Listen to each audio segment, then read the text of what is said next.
Is protein really the nutritional hero it's made out to be, especially after age 50? If you've scrolled through social media or watched morning television lately, you've probably heard the message loud and clear: eat more protein as you age. Protein powders, protein bars, protein-enriched everything. The implication: if you don't dramatically increase your protein intake after 50, your muscles will waste away, your metabolism will collapse, and your independence will disappear. But what does the best available science actually say? Let's dive into the evidence. It's true that as we age, we gradually lose muscle mass, a process known as sarcopenia. Starting around age 30, adults may lose 3–8% of muscle mass per decade, with the rate accelerating after 60. That sounds alarming. So what's the proposed solution? More protein. But here's what often gets left out of the conversation: muscle loss with aging is not caused primarily by inadequate protein intake in well-nourished populations. It's driven more by physical inactivity, chronic inflammation, hormonal changes, and insufficient resistance training. In other words, it's not just about what you eat, it's about how you move. The recommended dietary allowance for protein is 0.8 grams per kilogram of body weight per day. That's enough to meet the needs of nearly all healthy adults. Some researchers suggest older adults may benefit from slightly more, perhaps 1.012 grams per kilogram. But here's the surprising part. Most adults in developed countries already exceed these levels, sometimes significantly. In fact, average protein intake in many populations is nearly double the minimum requirement. So the idea that older adults are broadly protein deficient simply doesn't match the data. If anything, we may be facing a different problem: excess protein, particularly from animal sources. Not all protein is created equal. Animal protein sources, especially red and processed meats, have been associated with increased risks of heart disease, type 2 diabetes, certain cancers, and overall mortality. Large prospective cohort studies have shown that replacing animal protein with plant protein is associated with lower risk of death from all causes. Why? Animal protein tends to come packaged with saturated fat, cholesterol, heme iron, advanced glycation end products, and pro-inflammatory compounds. Plant protein, on the other hand, comes bundled with fiber, antioxidants, fat nutrients, and anti-inflammatory compounds. When researchers compare equal amounts of protein from plant and animal sources, plant protein often comes out ahead in long-term health outcomes. So if we're going to increase protein intake after 50, the source matters. Studies show that resistance training, not protein loading, is the primary driver of muscle preservation and growth in older adults. When older individuals engage in strength training, even moderate protein intake is sufficient to support muscle repair and growth. In fact, some trials have found that once adequate protein intake is achieved, adding more doesn't produce additional muscle gains unless combined with proper resistance exercise. Translation: you can't supplement a sedentary lifestyle. A daily walk won't cut it for muscle preservation. We're talking about resistance bands, bodyweight exercises, weight lifting, some form of progressive overload. That's what stimulates muscle protein synthesis. Protein is the building block, but exercise is the foreman telling your body where to use it. Let's talk about a molecule called mTOR, the mechanistic target of rapamycin. It's a cellular pathway that stimulates growth. When activated, it promotes muscle protein synthesis. Sounds good, right? Not so fast. Chronic overactivation of mTOR, especially from high animal protein intake, has been linked to accelerated aging and increased risk of age-related diseases including cancer.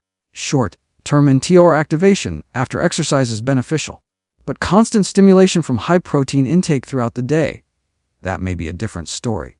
Interestingly, plant proteins tend to stimulate mTOR less aggressively than animal proteins, which may offer a more balanced effect, enough to support muscle, but without chronically pushing growth pathways associated with aging and disease.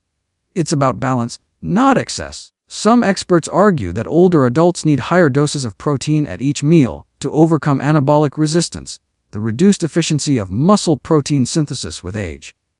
But again, the key modifier appears to be physical activity.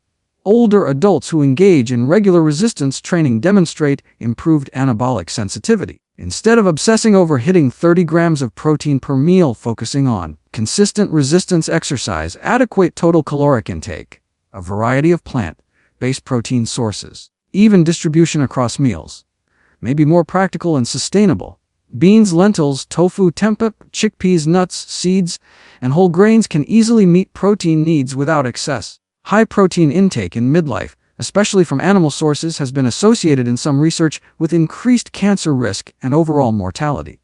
However, in adults over 65, the relationship appears more nuanced. Why the difference? It may reflect the balance between preserving lean mass and avoiding excessive growth signaling.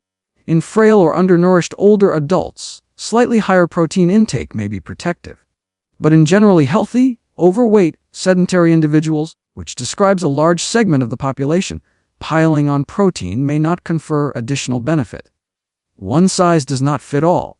Let's be honest, protein powders are big business. Marketing often exaggerates the risk of deficiency and downplays the health implications of overconsumption. Most older adults do not need protein shakes. They need strength training, whole foods, adequate calories, sleep, anti-inflammatory diets. Whole plant foods provide protein plus thousands of bioactive compounds that no isolated supplement can replicate. Protein is essential. It's not optional. But the fear-driven messaging suggesting that aging adults are on the brink of protein collapse is not supported by population-level data. For most healthy adults over 50 today, you likely already get enough protein. Quality matters more than quantity. Resistance training matters more than protein loading. Plant protein sources may offer long-term health advantages. Instead of asking, how can I eat more protein? A better question might be, how can I build and preserve muscle while supporting long-term health and longevity? The answer includes movement, plant-forward eating, sleep, stress management, and yes, adequate protein, but not necessarily excess protein. Aim for approximately 0.810 grams of protein per kilogram of body weight per day. Emphasis on legumes, soy foods, nuts, seeds, and whole grains. Strength training at least 2-3 times per week. Balanced meals with fiber, rich carbohydrates, and healthy fats. Remember, protein is one piece of the aging puzzle, not the entire picture. The goal after 50 isn't just to maintain muscle. It's to maintain health span, years of healthy, independent living free from chronic disease. And that requires more than just another scoop of powder. Because when it comes to aging well, the question isn't, how much protein can I add? It's, what does the totality of evidence say? And the evidence suggests focus less on protein hype and more on whole food, plant-forward patterns that nourish your muscles, your heart, your brain, and your longevity. Food is powerful, but context is everything.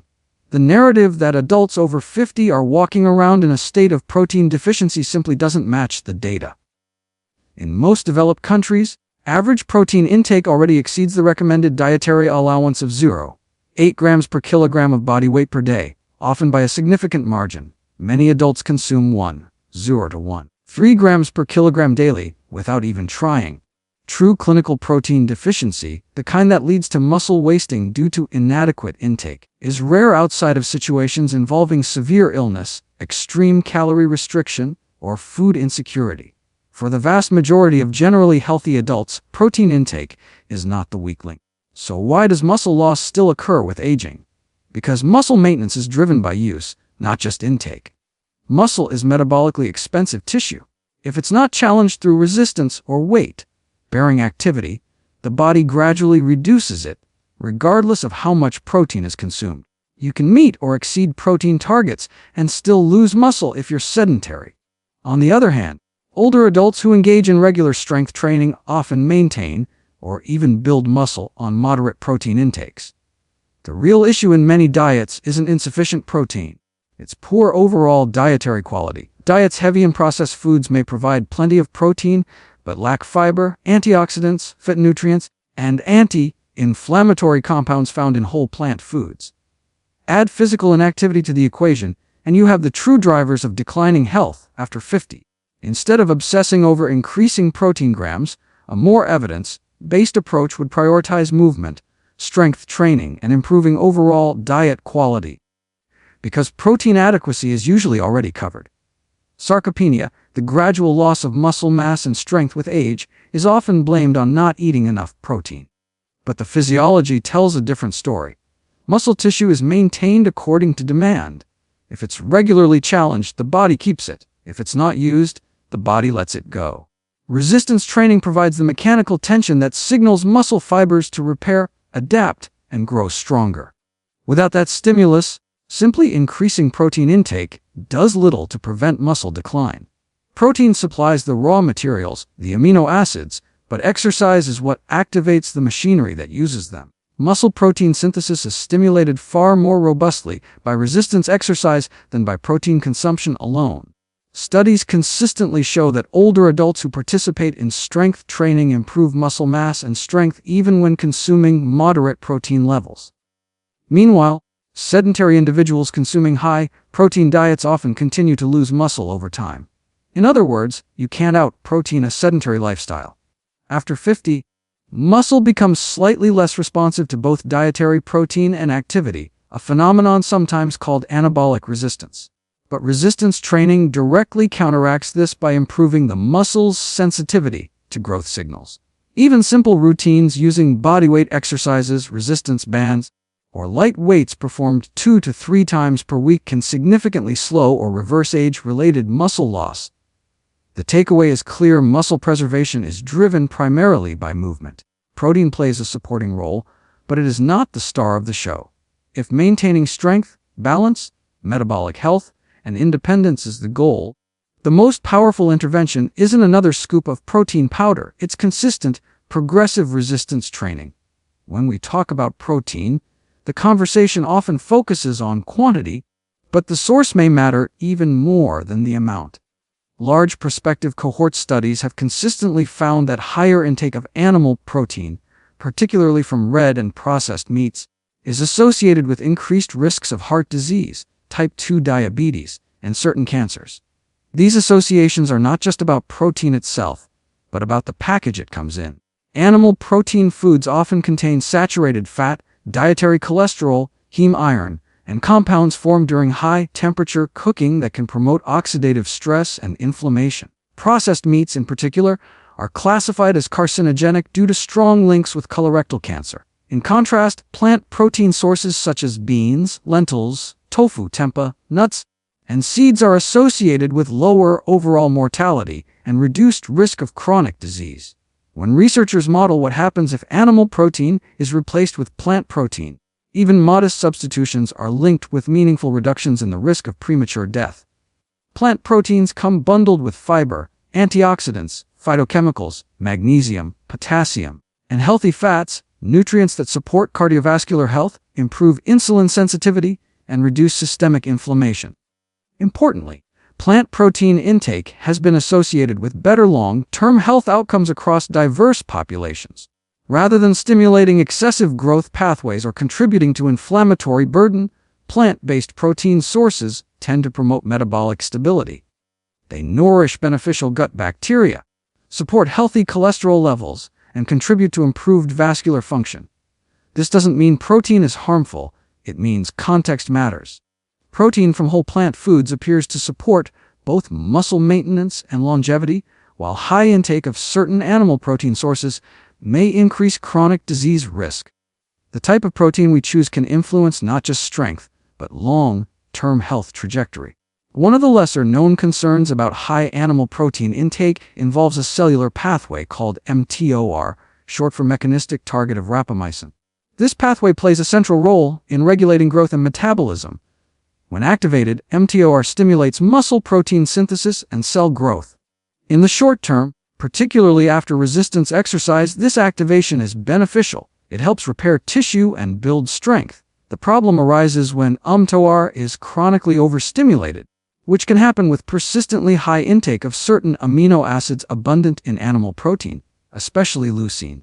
Chronic activation of growth pathways is a double-edged sword.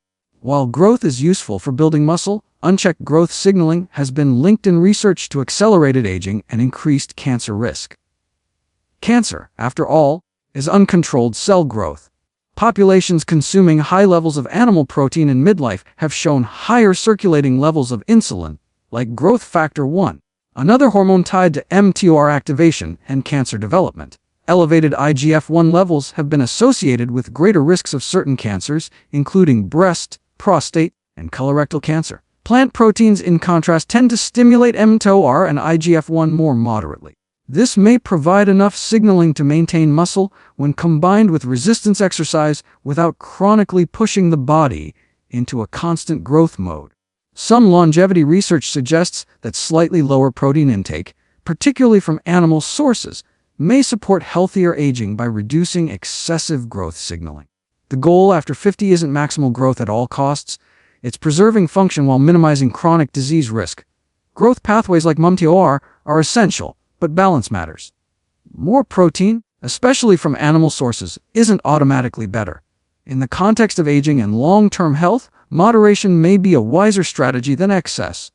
After 50, the objective shifts. In our 20s and 30s, the focus might be maximizing muscle size or athletic performance. But later in life, the priority becomes preserving strength, mobility, metabolic health, cognitive function, and independence. It's not about building the biggest muscles possible. It's about maintaining enough muscle to support balance, prevent falls, regulate blood sugar, and carry out daily activities with confidence. Healthy aging is about function, not extremes. A plant-forward dietary pattern supports this broader goal. Whole plant foods, beans, lentils, soy foods, whole grains, vegetables, fruits, nuts, and seeds provide adequate protein along with fiber, antioxidants, potassium, magnesium, and thousands of phytonutrients that help reduce inflammation and oxidative stress. These compounds play a major role in protecting the heart, brain, and blood vessels, systems that become increasingly vulnerable with age. Unlike many high animal protein diets, plant-centered eating patterns are consistently associated with lower rates of cardiovascular disease, type 2 diabetes, hypertension, and certain cancers. Pair that dietary foundation with regular resistance training, and you create the ideal environment for aging well. Strength training 2 to 3 times per week preserves muscle mass, supports bone density, improves insulin sensitivity, and enhances balance and coordination. Adequate, but not excessive, protein intake ensures the body has the building blocks it needs for repair and maintenance without chronically overstimulating growth pathways linked to aging and disease. The aim isn't to chase grams of protein, as if more automatically equals better. It's to strike a balance enough to maintain muscle, combined with lifestyle habits that protect long-term health. After 50, the true victory isn't peak muscle mass, it's vitality, resilience, and years of healthy, independent living.